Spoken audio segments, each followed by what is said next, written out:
m'as-tu fait un rapport bien sincère? Ne déguises-tu rien de ce qu'a dit mon père? Tous mes sens à moi-même en sont encore charmés.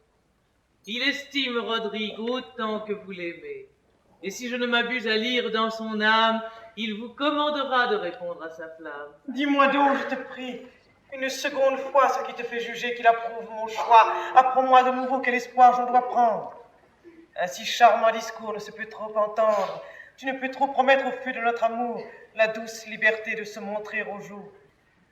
Que t'a-t-il répondu sur la secrète brique que font auprès de toi Don Sanche et Don Rodrigue? N'as-tu point trop fait voir quelle inégalité entre ces deux amants me penche d'un côté? Non, j'ai peint votre cœur dans une indifférence qui n'enfle d'aucun d'eux, ni détruit l'espérance, et sans les voir d'un œil trop sévère ou trop doux, attend l'ordre d'un père à choisir un époux. Ce respect la ravit.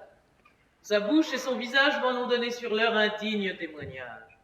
Et puisqu'il vous en faut encore faire un récit, voici d'eux et de vous ce qu'en hâte il m'a dit. Elle est dans le devoir, tous deux sont dignes d'elle. Tous deux formés d'un sang noble, vaillant, fidèle, jeune, mais qui font lire aisément dans leurs yeux l'éclatante vertu de leurs braves aïeux. Don Rodrigue, surtout, n'a trait en son visage qui d'un homme de cœur ne soit la haute image, et sort d'une maison si fertile en guerriers qu'ils y prennent naissance au milieu des lauriers. La valeur de son père en son temps sans pareil, tant qu'a duré sa force a passé pour merveille. Ses rides sur son front ont gravé ses exploits et nous disent encore ce qu'il fut autrefois. Je me promets du fils ce que j'ai vu du père, et ma fille en un mot peut l'aimer et me plaire. Il allait au conseil dont l'heure qui pressait à trancher ce discours qu'à peine il commençait. Mais à ce peu de mots, je crois que sa pensée entre vos deux amants n'est pas fort balancée. Le roi doit à son fils élire un gouverneur et c'est lui qui regarde un tel degré d'honneur. Ce choix n'est pas douteux. Et sa rare vaillance ne permet pas qu'on craigne aucune concurrence. Comme ses hauts exploits le rendent sans égal, dans un espoir si juste, il sera sans rival. Et puisque Don Rodrigue a résolu son père, au sortir du conseil, à proposer l'affaire, je vous laisse à juger s'il prendra bien son temps, et si tous vos désirs seront bientôt contents. Il semble toutefois que mon âme troublée refuse cette joie et s'en trouve accablée. Un moment dont l'on sort de visages divers, et dans ce grand bonheur je crains un grand revers. Vous verrez cette crainte heureusement déçue. Allons, quoi qu'il en soit, en attendre l'issue.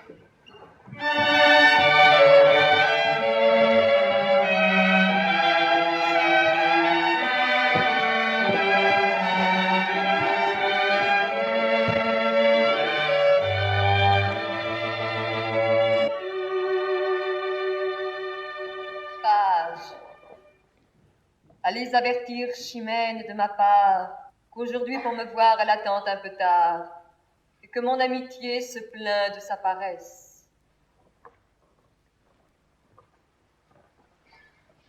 Madame, chaque jour même désir vous presse, et dans son entretien je vous vois chaque jour demander en quel point se trouve son amour. Ce n'est pas sans sujet. Je l'ai presque forcée à recevoir les traits dont son âme est blessée.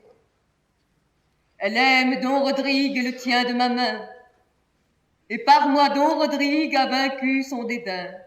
Ainsi, de ses amants ayant formé les chaînes, je dois prendre intérêt à voir finir leur peine. Madame, toutefois, parmi leurs bons succès, vous montrez un chagrin qui va jusqu'à l'excès.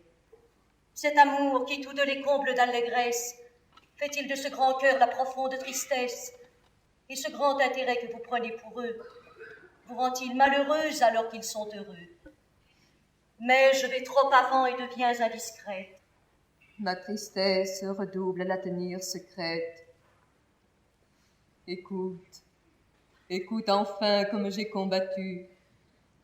Écoute quels assauts bravent encore ma vertu. L'amour est un tyran qui n'épargne personne.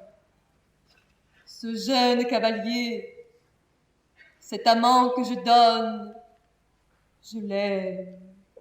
Vous l'aimez? Mets la main sur mon cœur et vois comme il se trouble au nom de son vainqueur, comme il le reconnaît. Pardonnez-moi, madame, si je sors du respect pour blâmer cette flamme.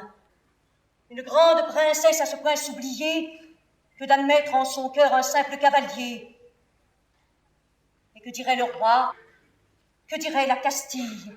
Vous souvient-il encore de qui vous êtes fille? Il m'en souvient si bien que j'épandrai mon sang avant que je m'abaisse à démentir mon rang. Je te répondrai bien que dans les belles âmes, le seul mérite a droit de produire des flammes. Et si ma passion cherchait à s'excuser, 1000 exemples fameux pourraient l'autoriser. Mais je n'en veux point suivre, ma gloire s'engage. La surprise des sens n'abat point mon courage, et je me dis toujours qu'étant fille de roi, tout autre qu'un monarque est indigne de moi.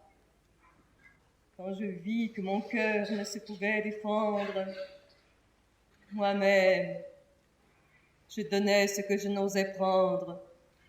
Je mis au lieu de moi Chimène en ses liens, et j'allumais leur feu pour éteindre les miens.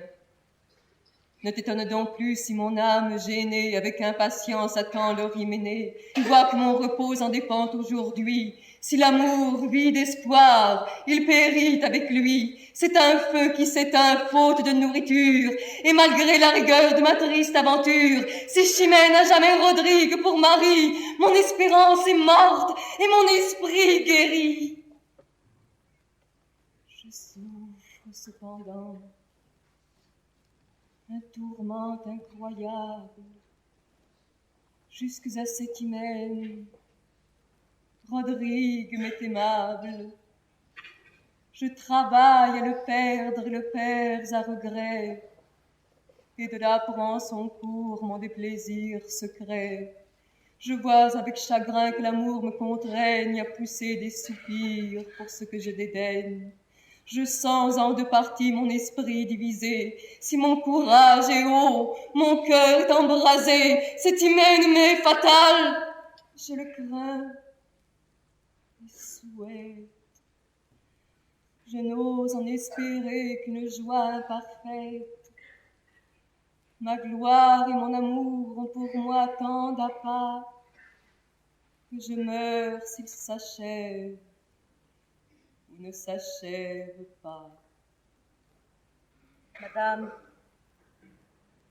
après cela, je n'ai rien à vous dire, sinon que de vos mots avec vous je soupire. Je vous blâmais tantôt, je vous plains à présent. Mais puisque dans un mal si doux et si cuisant, votre vertu combat et son charme et sa force, en repousse l'assaut, en rejette l'amorce, elle rendra le calme à vos esprits flottants. Espérez donc tout d'elle et du secours du temps. Espérez tout du ciel.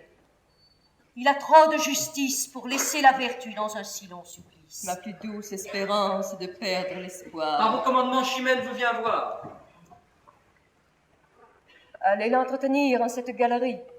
Voulez-vous demeurer dedans la rêverie? Non. Je veux seulement, malgré mon déplaisir, remettre mon visage un peu plus à loisir. Je vous suis.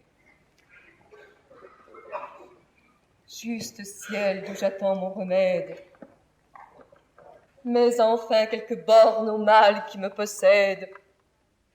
Assure mon repos, assure mon honneur. Dans le bonheur d'autrui, je cherche mon bonheur. Cet hyménée, à trois également importe, rend son effet plus prompt ou mon âme plus forte. D'un lien conjugal joindre ces deux amants, c'est briser tous mes fers et finir mes tourments. Mais je tarde un peu trop. Allons trouver Chimène et par son entretien soulager notre peine.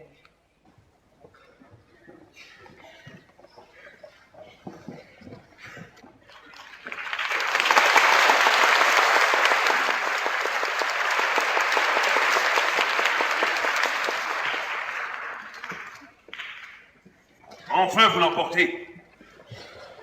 Et la faveur du roi vous élève en un rang qui n'était dû qu'à moi.